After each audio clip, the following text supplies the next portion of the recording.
Hello friends, कैसे हैं आप लोग। तो फ्रेंड्स, आज का क्लास हमारा रहेगा मॉडर्न हिस्ट्री में आधुनिक भारत में प्रेस का विकास। बीपीएससी टीआरई 4 का आप तैयारी कर रहे हैं तो यह चैप्टर आप लोगों के लिए बहुत ही इंपॉर्टेंट है। चाहे आप पीआरटी का तैयारी करो या फिर पीजीटी तक में किसी भी क्लास का आप तैयारी करें, पीआरटी से लेके पीजीटी तक में, तो फ्रेंड्स यह क्लास आप लोग अगर आज कर लेते हैं तो आधुनिक भारत जो प्रेस का विकास से रिलेटेड जितने भी प्रश्न एग्जाम में आएंगे, आपका टीआरई 4 में एक भी प्रश्न नहीं छूटेगा। और फ्रेंड्स, इससे पहले मैंने आप लोगों को 9 चैप्टर कंप्लीट करा दिया मॉडर्न हिस्ट्री में। अगर आपने वह वीडियो नहीं देखा है तो चैनल पे जाके प्लेलिस्ट बना हुआ है, आप जाके देख सकते हैं। तो चलिए फ्रेंड्स, आज का क्लास शुरू करते हैं।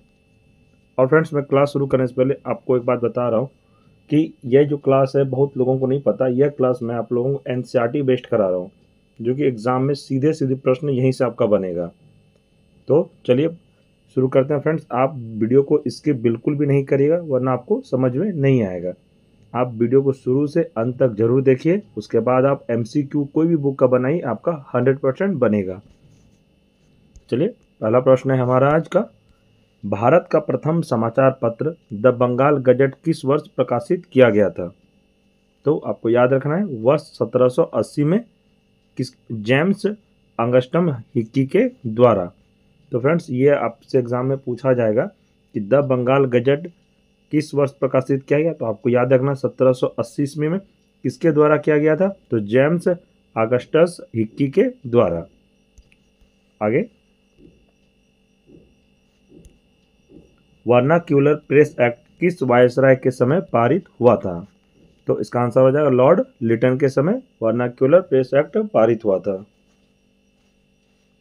आगे, वर्ष 1866 में संपादित ज्ञान प्रदायिनी पत्रिका का संस्थापक कौन था? तो पत्रिका का संस्थापक कौन था? तो आपको याद रखना है नवीन चंद्र राय।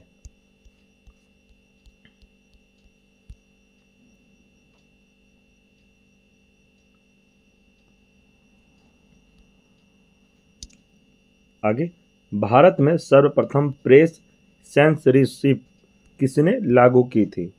तो सेंसरशिप किसने लागू की थी? तो इसका आंसर है लॉर्ड वेलेस्ली के द्वारा। आगे, अल हिलाल एवं अल बलाग नामक पत्रिका किसके द्वारा प्रकाशित की गई थी? तो इसका आंसर हो जाएगा मौलाना अबुल कलाम आज़ाद के द्वारा यह पत्रिका प्रकाशित की गई थी।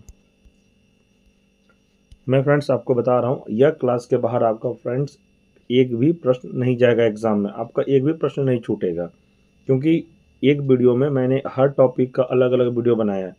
आप जाके प्लेलिस्ट में देखिए, एक भी टॉपिक आपको जिस टॉपिक को देखने का मानो वो टॉपिक में वीडियो में क्लिक करिएगा, आपको वीडियो दिख जाएगा। और फ्रेंड्स, ये जो आज का क्लास है ये बहुत ही इंपॉर्टेंट क्लास है। आप वीडियो को 1 से 2 बार रिपीट में देखिएगा, आपको 100% याद हो जाएगा। आगे, अमृत बाजार पत्रिका की स्थापना किसने की थी? तो इसका आंसर हो जाएगा शिशिर कुमार घोष ने। आगे, रामचंद्र चटर्जी द्वारा बंगाली भाषा में संपादित मॉडर्न रिव्यू पत्रिका कहाँ से प्रकाशित होती थी?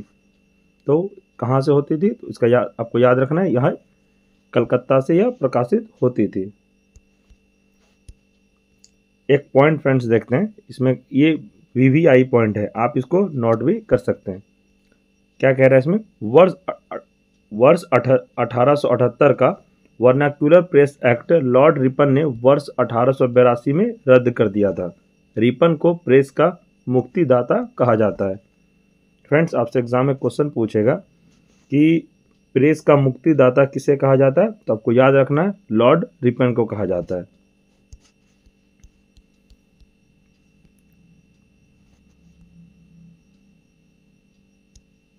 आगे, पत्रकार के कर्तव्य का निर्वहन करते हुए जेल जाने वाला प्रथम भारतीय कौन था? तो यह कौन था? इसको याद रखना है आपको, बाल गंगाधर तिलक।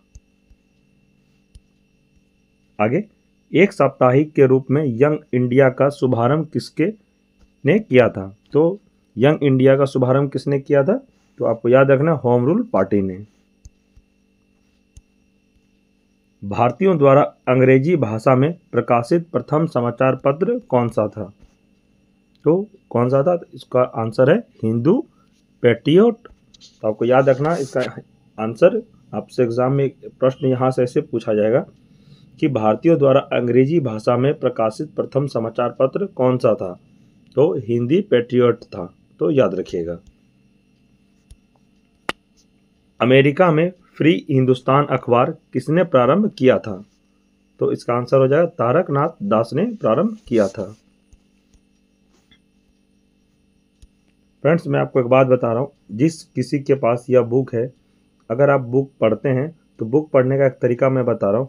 ये जितने भी बॉक्स में 2 लाइन 3 लाइन नोट बना के दिया हुआ, इसको आप बिल्कुल भी इजी में मत लीजिए या इसको हल्के में मत लीजिए, ऐसे दिया हुआ।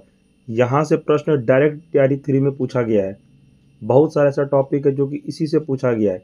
इसमें इस बुक का एक सबसे खासियत यही है कि कोई भी प्रश्न अगर इम्पोर्टेंट आता है इस बुक में, उसको अंडरलाइन हाईलाइट करके एक बॉक्स में डाल दिया जा रहा है। इसलिए मैं कह रहा हूँ, अगर आपके पास बुक है तो जितने भी बॉक्स में 2 लाइन 3 लाइन में दिया उसको 1 से 2 बार आप जरूर पढ़िएगा और ध्यान में रखिएगा कि उस बॉक्स में जितने भी प्रश्न आपको बनेगा, कोई भी चैप्टर का आप तैयारी करिए, वो बॉक्स में जितना भी प्रश्न आने वाला होगा ज़्यादा से ज़्यादा इसी तरह का प्रश्न एग्जाम में पूछा गया है। देखते हैं नोट में क्या है। कानपुर से प्रकाशित प्रताप समाचार पत्र के माध्यम से विजय सिंह पथिक ने बिजोलिया आंदोलन को पूरे भारत में चर्चा का विषय बना दिया। आगे, फारसी साप्ताहिक मिरात उल अखबार किसके द्वारा प्रकाशित होता था? तो आपको याद रखना है, राजा Ram Mohan Roy. Next, Robert night ने कलकत्ता से वर्ष 1878 में अंग्रेजी भाषा की किस पत्रिका का संपादन किया था? तो इसका आंसर हो जाएगा स्टेटस मैन ने।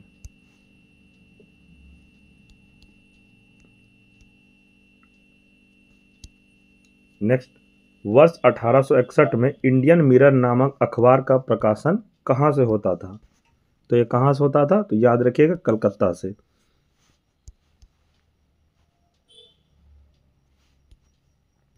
आगे, बहिष्कृत भारत पत्रिका से किसका संबंध था? तो बहिष्कृत भारत पत्रिका से किसका संबंध था? तो याद रखना, डॉक्टर भीमराव अंबेडकर। ये फ्रेंड तैयारी 3 में पूछा गया प्रश्न है। जो एग्ज़ाम कैंसिल हुआ था मार्च में, ये प्रश्न एकदम मॉडर्न हिस्ट्री का जो पहला जो शुरू हुआ था क्वेश्चन में, पहला ही प्रश्न में ये वाला क्वेश्चन दिया हुआ था। इसलिए मैं कह रहा हूँ ये बुक से ज़्यादा क्वेश्चन आपको एग्जाम में देखने को मिलेगा, क्योंकि एनसीईआरटी बेस्ड बुक है, कोई भी दूसरा पब्लिकेशन का बुक नहीं जो कि नहीं मिलेगा। यह बुक पढ़ने में भी ठीक लगता है, इसमें जो इसका राइटिंग है बुक का, और थोड़ा अच्छा से इसको दिया गया है इसमें। इसलिए मैं फ्रेंड्स आप लोग को भी यही सजेस्ट करूंगा, अगर आपको बुक पढ़ना है तो ये बुक खरीद के आप पढ़ सकते हैं। नेक्स्ट, हरिजन पत्रिका के प्रारंभकर्ता कौन थे? महात्मा गांधी थे। हरिजन पत्रिका के प्रारंभकर्ता कौन थे? तो यह महात्मा गांधी थे। लिटन द्वारा वर्नाक्युलर प्रेस एक्ट पारित कर किस वर्ष भारतीय समाचार पत्रों पर प्रतिबंध लगा दिया गया? तो किस वर्ष लगा दिया गया था? तो इसका आंसर हो जाएगा वर्ष 1878 को।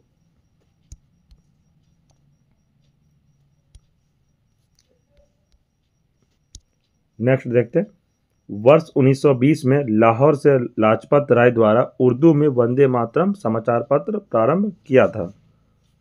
तो याद रखिए फ्रेंड्स, ये वाला BBI आप लोग नोट कर सकते हैं। सोम प्रकाश नामक समाचार पत्र की शुरुआत किसने की थी? तो सोम प्रकाश नामक समाचार पत्र की शुरुआत किसने की थी? तो आपको याद रखना, ईश्वर चंद्र विद्यासागर ने यह शुरुआत की थी।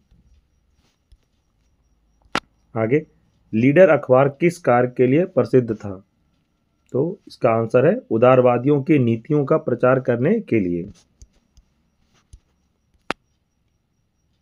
अगला, अंग्रेजी साप्ताहिक पत्र वंदे मातरम के साथ किसका संबंध था? तो आपको याद रखना, अरविंद घोष का साथ था। नेक्स्ट देखते हैं, किस पत्रिका ने वर्नाक्युलर प्रेस एक्ट 1878 का समर्थन किया था? तो किसने किया था, कौन पत्रिका ने? इसका आंसर हो गया पायनियर। ये भी फ्रेंड्स BPSC तैयारी 3 में पूछा गया है, जो मार्च में जो कैंसिल हुआ था उसी में यह प्रश्न डायरेक्ट पूछा गया था, इसी तरह का सेम लाइन में भी कोई चेंजिंग नहीं था, बस ऑप्शन में चेंज था, लेकिन प्रश्न ऐसा ही था एग्जाम में।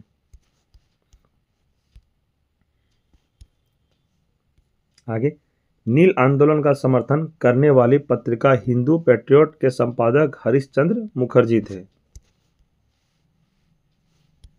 आगे देखते हैं, स्वदेश वाहिनी नामक पत्रिका के संपादक कौन थे? तो आपको याद रखना है के रामकृष्ण पिल्ले थे। आगे, अंग्रेजी समाचार पत्र इंडिपेंडेंट किसके द्वारा प्रारंभ किया गया था? तो आपको याद रखना है मोतीलाल नेहरू के द्वारा। मराठी भाषा की पत्रिका केसरी के संपादक कौन थे? तो आपको याद रखना है लोकमान्य बाल गंगाधर तिलक थे। इंडियन नेशन अखबार का प्रकाशन कहाँ से होता था? तो आपको याद रखना है कहाँ से होता था, यह पटना से होता था। फ्रेंड्स, एक हम लोग इंपॉर्टेंट नोट पढ़ेंगे, इसमें आपको 1 से 2 प्रश्न मैं बताऊंगा कैसे एग्जाम में पूछता है। जैसे देखिए, कांग्रेस के प्रथम अधिवेशन के समाप्त होने के एक सप्ताह बाद कलकत्ता के समाचार पत्र द इंडियन मिरर ने लिखा, बंबई में आयोजित प्रथम राष्ट्रीय कांग्रेस भारत में ब्रिटिश शासन के इतिहास में एक महत्वपूर्ण अध्याय जोड़ती है।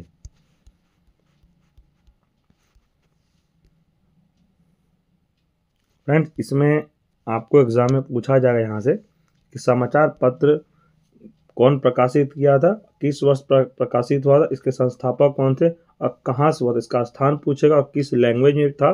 तो मैं आपको बता रहा हूँ, इसमें कुछ कुछ आपको तो देखना सारा क्वेश्चन है, बट मैं बता रहा हूँ इसमें कौन कौन आपको एग्जाम में ज़्यादातर याद रखना है। तो पहला देखिए, बंगाल गजट याद रखना है आपको, 1780 में प्रकाशन हुआ था। इसके संस्थापक थे जेम्स अगस्टा हिकी, स्थान कलकत्ता में, और इसका जो लैंग्वेज था यह अंग्रेजी में शुरुआत हुआ था। आगे भी है बंगाल गजट, ये 1816 में प्रकाशित हुआ था। इसके संस्थापक थे गंगाधर भट्टाचार्य, इसका स्थान भी है कलकत्ता, इसका भी लैंग्वेज है अंग्रेजी। फ्रेंड्स, इसमें आपको और याद रखना है सोम प्रकाश याद रखना है आपको, 1859 में हुआ था। इसके संस्थापक ईश्वर चंद्र विद्यासागर, जो इसका भी स्थान है कलकत्ता से हुआ था, इसका लैंग्वेज है बंगाली।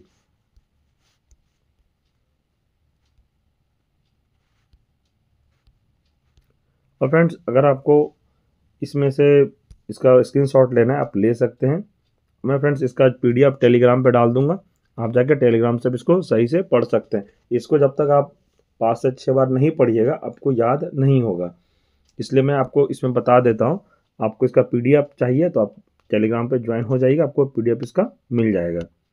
जैसे कि इसमें मैंने आपको 3 बता दिया, आप देखते हैं इसमें समाचार दर्पण। समाचार दर्पण का प्रकाशन कब हुआ था? 1818 में। इसके संस्थापक थे मार्स मैन, स्थान कलकत्ता, और इसका भी लैंग्वेज है बंगाली। फ्रेंड्स, मैं आपको एक चीज़ इसमें बता रहा हूँ, आपसे एग्जाम में पत्रिका से रिलेटेड अगर प्रश्न आएगा, अगर आपको नहीं पता है, मान लीजिए आपको कुछ नहीं पता है, तो तैयारी फॉर्म ऐसा नहीं कि नेगेटिव मार्किंग रहेगा। तो आपको मान लीजिए पूरा तरीके से नहीं आता है तो आपको इसका कलकत्ता मारना है आंसर में, क्योंकि ज़्यादातर जो पत्रिका जो छपी है और जहाँ से इसका प्रकाशन हुआ है, ज़्यादातर इसका स्थान कलकत्ता ही है। तो ये ट्रिक है आप लोगों के लिए, आप इसको ट्रिक को एग्जाम में फॉलो कर सकते हैं। आगे, दिग्दर्शन का प्रकाशन हुआ था 1818 में। इसके संस्थापक थे मार्समैन, इसका भी स्थान है कलकत्ता, इसका भी लैंग्वेज है बंगाली। देखना फ्रेंड, ज़्यादातर कलकत्ता है ना, इसलिए मैं कह रहा था कि आपको अगर नहीं आता, अगर आता है तो फिर ठीक है, अगर आपको नहीं आता है तो एग्जाम में क्वेश्चन छोड़ना नहीं, आपको कलकत्ता ऑप्शन में रहेगा तो आपको मार के आ जाना है। आगे देखते हैं, संवाद कौमुदी के इसके कब हुआ था, किस वर्ष? तो 1821 में। इसके संस्थापक थे राजा राम मोहन राय, स्थान है कलकत्ता, लैंग्वेज किस लैंग्वेज में हुआ था? तो ये बंगाली में हुआ था। और फ्रेंड्स, ज़्यादा तो इसमें नहीं है, आप इसका PDF ले लीजिएगा, और जब तक आप खुद से नहीं पढ़िएगा तो ये आपको याद नहीं होगा। तो फ्रेंड्स, चलिए हम लोग अब नेक्स्ट वीडियो में इसके आगे वाले चैप्टर में मिलेंगे। इसके आगे वाले चैप्टर का आपको मैं नाम बता देता हूँ, सामाजिक धार्मिक एवं सांस्कृतिक सुधार आंदोलन। तो फ्रेंड्स, नेक्स्ट वीडियो के लिए आप हमारे चैनल से जुड़े रहिएगा। अगर आप चैनल पर नए हैं तो चैनल को सब्सक्राइब जरूर कर लीजिएगा, बेल आइकन को प्रेस जरूर करिएगा। और फ्रेंड्स, यह वीडियो आपको कैसा लगा? अगर आपको अच्छा लगा तो आप लाइक जरूर करिएगा और अपने दोस्तों में भी इसे शेयर करिएगा। और फ्रेंड्स, आपको किसी भी तरह का डाउट है या आपको कुछ मेरे से पूछना है तो आप मेरे टेलीग्राम पर ज्वाइन हो जाइए, आप मुझे पर्सनली मैसेज करके पूछ सकते हैं। और फ्रेंड्स, अगर आपको किसी भी तरह का डाउट या फिर आपको लगता है कि किसी और सब्जेक्ट का तैयारी करना है, कौन सा सब्जेक्ट शुरू किया जाए, तो वो भी आप कमेंट कर सकते हैं, मैं आपको करा दूंगा।